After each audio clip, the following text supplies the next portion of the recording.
بڑی شان والے محمد ہمارے بڑی شان والے، وہ نبیوں میں رحمت، وہ نبیوں میں رحمت، لقب پانے والے محمد ہمارے بڑی شان والے، محمد ہمارے بڑی شان والے، زبان کی نوری، بیان کے نوری، دہن ان کا نوری، بدن ان کا نوری، یہ خاکی بنائے یہ کیا ان کے خاک، محمد ہمارے بڑی شان والے، محمد ہمارے بڑی شان والے۔ تمنا تھی حفیظ اے کاش عمر نوح مل جاتی، حفیظ جالندھری صاحب شاہ نامہ اسلام، اور یہ ایک عجب خواہش کا انہوں نے اظہار کیا اپنے طور پر، شاعر نے کہا تمنا تھی حفیظ اے کاش عمر نوح مل جاتی، میرے قالب کو ایک جبریل کی سی روح مل جاتی۔ اور اب میں ایک شعر عرض کرتا ہوں جناب خطیۃ الکبریٰ سلام اللہ علیہ کے حوالے سے، اور محمود بھائی انشاءاللہ ایک شعر ایک کلام پیش کریں گے، پھر ہم آگے بڑھیں گے۔ تو کہتے ہیں کہ تمنا تھی حفیظ ہے کاش عمر نوح مل جاتی، میرے قالب کو ایک جبریل کی سی روح مل جاتی، تو میں کیا کرتا، بیان کرتا کہ یہ شادی بشر کی خوش نصیبی تھی، بیان کرتا کہ یہ شادی بشر کی خوش نصیبی تھی، محمد پاک شوہر تھے، خدیجہ پاک بی بی تھی، اور ملکۃ العرب حضرت خدیجہ السلام،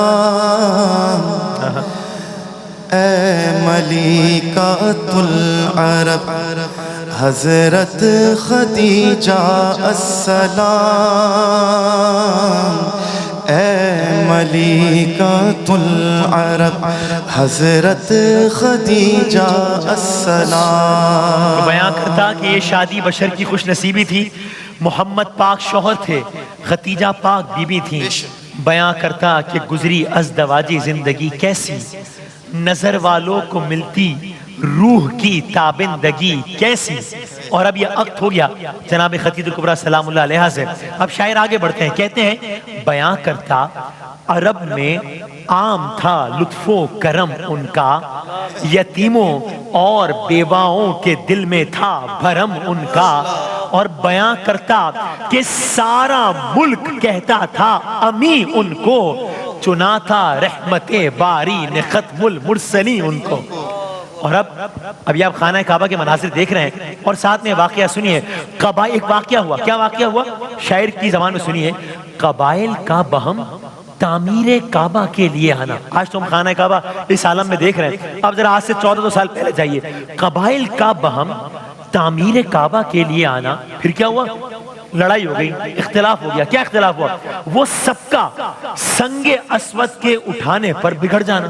اب آپ اگر حجر اسود دکھا سکیں، سنگ اسود دکھا سکیں، وہ سب کا سنگ اسود کے اٹھانے پر بگڑ جانا۔ معاملہ کیا ہوا تھا، صرف بچوں کی یاد دہانی کے لیے خانہ کعبہ کی تعمیر نو ہو رہی تھی، اب جب حجر اسود کی تنصیب کا معاملہ آیا، آپس میں لڑائی ہو گئی، ہر قبیلہ چاہتا تھا کہ حجر اسود کی تنصیب کی سعادت اسے حاصل ہو، یہاں تک کہ آپس میں دست و گریباں ہو گئے، بات جنگ تک آ گئی، ایسا لگا کہ کہیں قتل و غارت گری نہ ہو جائے۔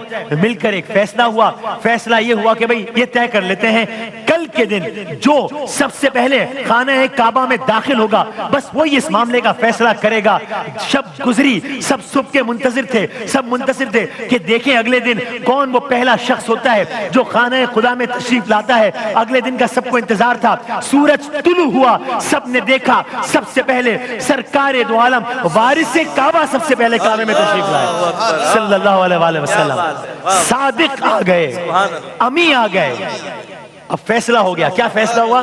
آپ نے چادر منگوائی, سنگ اسود رکھا, بھیجا ہے جنت سے تجھ کو خدا نے, ارے چوما ہے تجھ کو میرے مصطفیٰ نے, اے سنگ اسود تیرا مقدر. اللہ اکبر, اللہ اکبر. میرے آقا نے فیصلہ کیا. کیا فیصلہ کیا؟ تمام سرداروں سے کہا ایک ایک طرف سے چادر کو پکڑ لو. ایسا ہی ہوا, یہاں تک کہ چادر کو خانہ کعبہ کے قریب تک لے آیا گیا. اور پھر میرے آقا نے خود اپنے دستے مبارک سے حجر اسود کی تنصیب کی. تو اب جب بھی کبھی انشاءاللہ خانہ خدا کی زیارت نصیب ہو تو یہ سوچے گا کہ حجر اسود وہ ہے جسے میرے آقا صلی اللہ علیہ وآلہ وسلم نے دستے مبارک سے نصب کیا ہے. تو اسی واقعے کو شعر کی صورت میں سنیے. لڑائی ہو گئی, لہو سے ہاتھ بھرنا, لڑنے مرنے کی قسم کھانا, گھٹاؤں کی طرح غصے کے طوفانوں کا ٹکرانا, وہ ہٹ, ہٹ درمی سے نکلا ہے, وہ ہٹ, وہ ضد, وہ اپنوں کا سراسر غیر ہو جانا, مگر اب اگلا جملہ سنیے اور داد دیجیے حفیظ جالندھری صاحب کو. وہ ہٹ, وہ ضد, وہ اپنوں کا سراسر غیر ہو جانا, مگر خیر الامی کا آ کے وجہ خیر ہو جانا. کہنے حفیظ جالندھری صاحب کے وہ ہٹ, وہ ضد, وہ اپنوں کا سراسر غیر ہو جانا, مگر خیر الامی کا آ کے وجہ خیر ہو جانا. کیا طے ہوا؟ وہ چادر کا بچھانا, اس پہ رکھنا سنگ اسود کا, سنگ پتھر.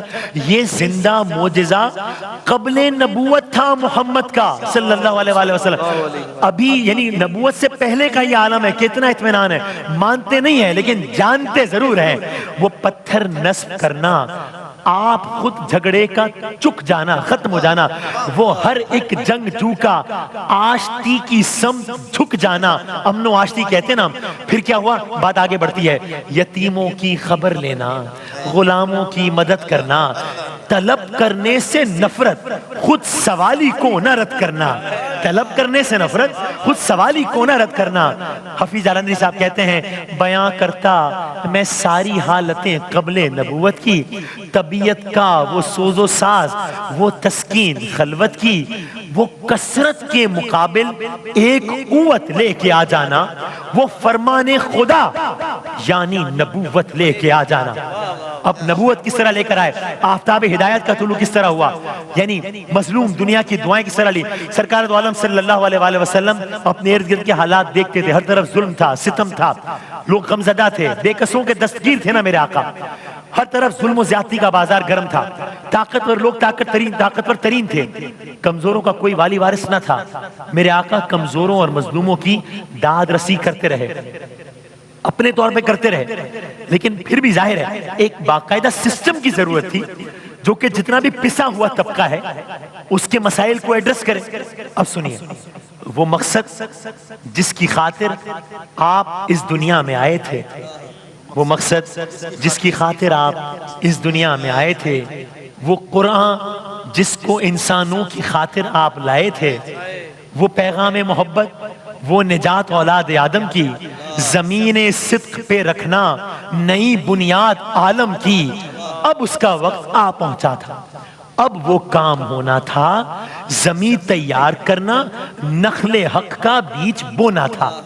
اندھیرا چھا چکا تھا کفر کا دنیا ہستی پر, زبردستی تسلط پا چکی تھی زیر دستی پر. صرف بچوں کے لیے ہم پڑھتے ہیں نا زبر, زیر, زبر اوپر ہوتا ہے, زیر نیچے ہوتا ہے, دست ہاتھ ہوتا ہے. تو زبردستی تسلط پا چکی تھی زیر دستی پر. کیا کہنے حفیظ جالندھری صاحب کے, اندھیرا چھا چکا تھا کفر کا دنیا ہستی پر, زبردستی تسلط پا چکی تھی زیر دستی پر. کوئی گوشہ نہ ملتا تھا جہاں مظلوم ماں پائیں, کوئی سنتا نہ تھا ان کی یہ بیچارے کہاں جائیں. کوئی شفقت نہ کرتا تھا یتیموں پر, غلاموں پر, یہ مر جاتے تھے بھوکے اور بک جاتے تھے داموں پر. ضعیفوں اور بیواؤں کو روٹی بھی نہ ملتی تھی, غضب سے مزدوروں کو کھوٹی بھی نہ ملتی تھی. اب اس طرح کی عالم میں جو کہ حفیظ جالندھری صاحب نے بتایا, اب کیا ہوا؟ میرے آقا کا معمول تھا, آپ غار حرا تشریف لے جاتے تھے, طویل قیام کرتے تھے, اور وہیں پر جب آپ کی عمر مبارک 40 سال ہوئی تو اللہ نے حضرت جبرائیل کے ذریعے آپ پر پہلی وحی نازل فرمائی. جس کے بعد اب آپ اپنے گھر والوں کے پاس تشریف لائیں. اب کیا ہوا؟ اور قاری محسن صاحب جب میں شعر پڑھوں تو آپ ایک متعلق آیت کی بھی تلاوت کر دیجئے گا کہ اب غار حرا کی داستان سنیے. اٹھا غار حرا سے ابر رحمت شان حق لے کر.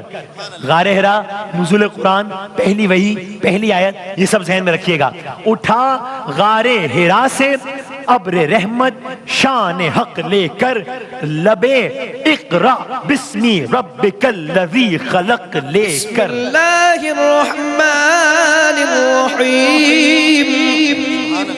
سبحان اللہ. اقرأ باسم ربك الذي خلق. سبحان اللہ. سبحان اللہ. خلق الإنسان